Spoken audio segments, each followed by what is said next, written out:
kang hondo verlo mapusine sengve che parong kai kita monta kang hona ve ne pha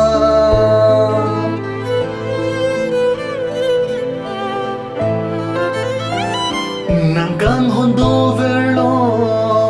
mapusine sengve che parong kai kita bonta kang hona ve ne phan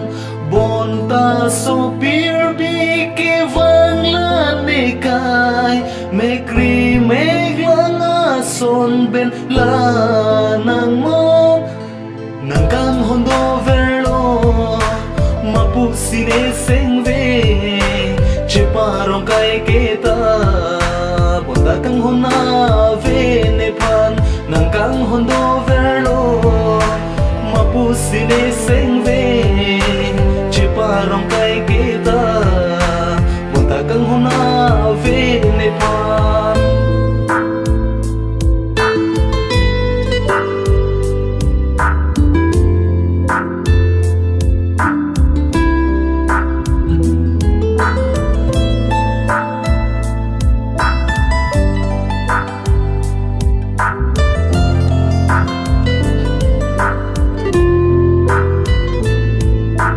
nang phan lan ka ching hone ne kaya lo bon ta non kinang ne phan ke kang hona ve to bolo dun rap rap alam do ane jadi dam lo te ne sing ve karong ave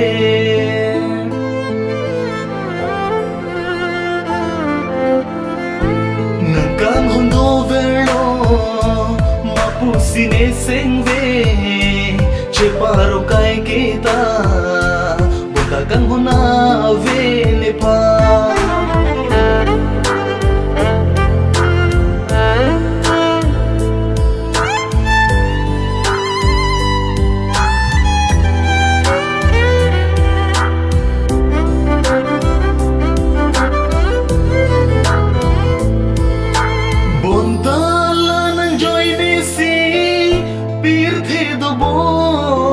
piri aranian tame kang hona ve junang kok luhor lang ne lanang joy ne si thiren jeng ason nang mande la ne ka